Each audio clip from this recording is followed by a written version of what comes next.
अगर आप मेरे हक में फैसला करेंगे तो मैं सारी उम्र आपका एहसान मंद रहूंगा।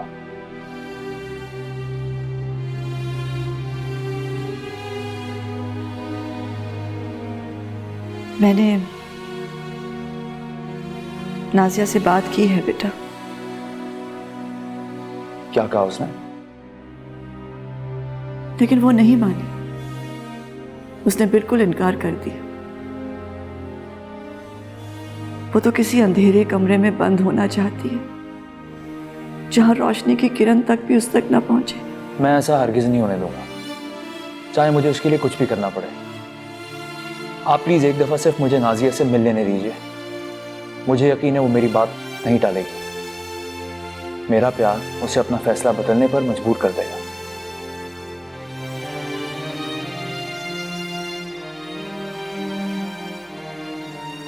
हमें कोई एतराज नहीं है बेटा, तुम चाहो तो उससे मिल सकते हो। हमें तुम पर मुकम्मल भरोसा है। Thank you. जीते रहो।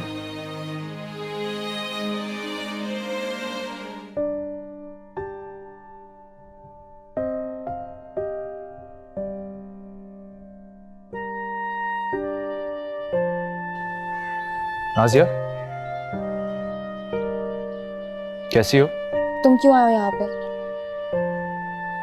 तुम्हारे लिए। तुम पर इतना हक तो रखता हूं कि तुमसे मिलकर तुम्हारा दुख ही बांट सकूं। तुम्हारा मुझ पे कोई हक नहीं है। हक ना सही, एक पुराना ताल्लुक तो है।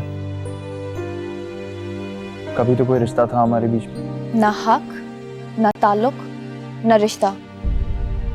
मेरी जिंदगी में तुम्हारे लिए जरा सी भी गुंजाइश नहीं है।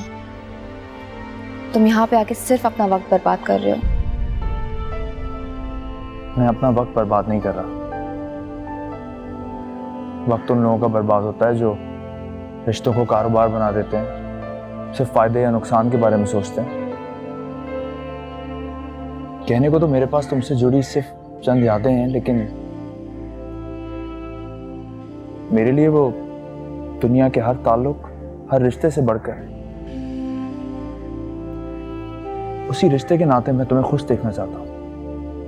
अब उसका कोई नाम हो या ना हो, मुझे कोई फर्क नहीं पड़ता। लेकिन मैं जानता हूं तुम किस अजाब से गुजर रही हो। कुछ नहीं जानते तुम, कुछ भी नहीं जानते। आइंदा मुझसे मिलने मत आना। मैंने सोचा था कि जब तुम सामने आओगे तो मैं तुम पे चीखूंगी, चिल्लाऊंगी, तुम्हें घर से निकाल दूंगी।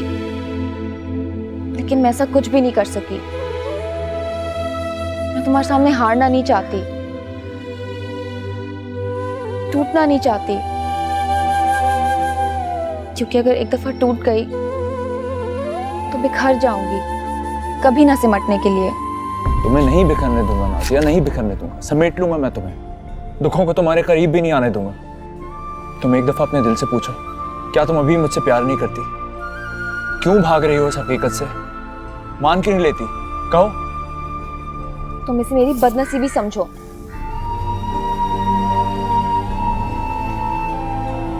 हाँ, मैं आज भी तुमसे प्यार करती हूँ। ना चाहते हुए भी तुम्हारे बारे में सोचती हूँ, इसीलिए तुमसे नहीं मिलना चाहती। मैं फहद की रूह को धोखा नहीं दे सकती।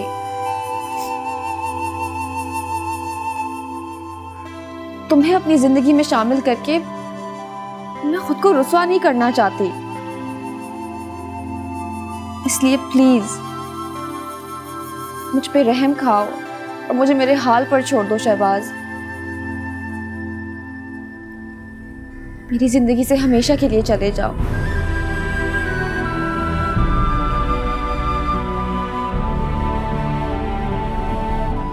तो फिर क्यों नाराज हो?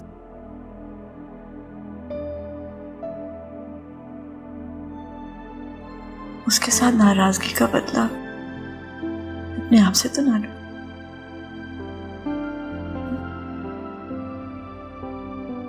आप सब मेरी वजह से बहुत परेशान है ना अम्मी?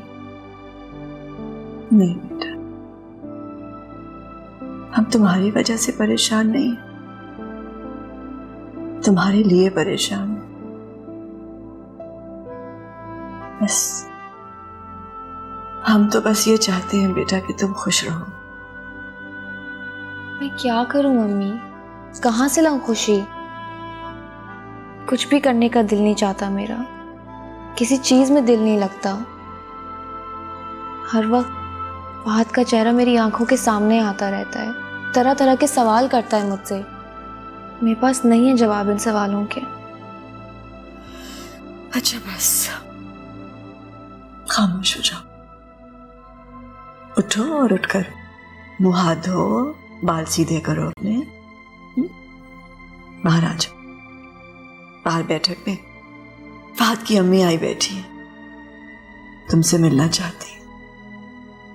बहुत दुखी है बेटा, मिलोगी ना उनसे? नहीं, मैं उनसे नहीं मिलूंगी। और अम्मी आप मुझे मजबूर मत कीजिएगा।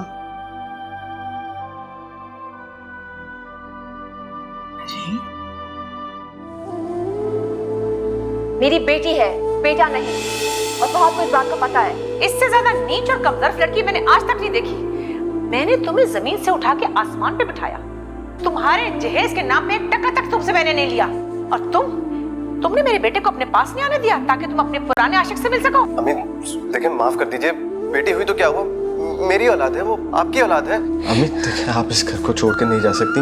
इस घर से रहमतें उड़ जाएंगी, मैं किसी को मुंह नहीं दिखा पाऊंगा। मैं आपके हाथ छोड़ रहा हूं, देखें खुदा के वास्ते कहीं मत जाइए। या तो तू उसे तलाक दे दे या फिर उसे ले जा डॉक्टर के पास। देखें बहुत देर हो चुकी है, इस वक्त कोई डॉक्टर ये काम नहीं करेगा, इससे नाजिया की जान को भी खतरा हो सकता है। कुछ नहीं होता, कुछ भी नहीं होगा। मुझे ये बच्ची नहीं चाहिए, मुझे नहीं चाहिए ये बच्ची। हराम मौत मरा है वो, हराम मौत। देखना मेरा रब उसे सवाल जवाब जरूर करेगा। वो तो मेरी बेटी की इज्जत का रखवाला था, मेरी बेटी को पूरे जहां में बेइज्जत करके रुस्वा करके चला गया, बदनामी के गहरे कुएं में धकेल गया मेरी बेटी को। बेचैन रहेगी उसकी रूह, देखना इसे खबर में भी चैन नहीं आएगा, कभी चैन नहीं आएगा, देखना। मैंने उससे वादा किया था कि मैं उसके साथ कोई ज्यादती नहीं होने दूंगा, और आपने सारी जिंदगी की रुसवाई हम दोनों की जिंदगी में ली थी। माफ नहीं करूंगा, माफ नहीं करूंगा मैं आपको। ये लीजिए।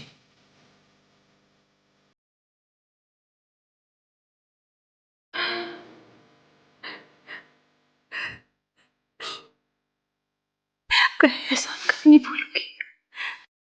मैंने सोचा भी नहीं था कि मैं फहद की औलाद को हाथ लगा सकूंगी। यकीन नहीं आ रहा।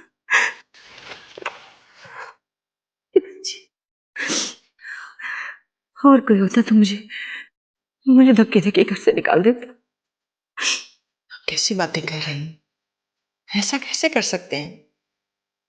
आप फहद की माँ हैं, हमारे लिए काबिल एहतराम है।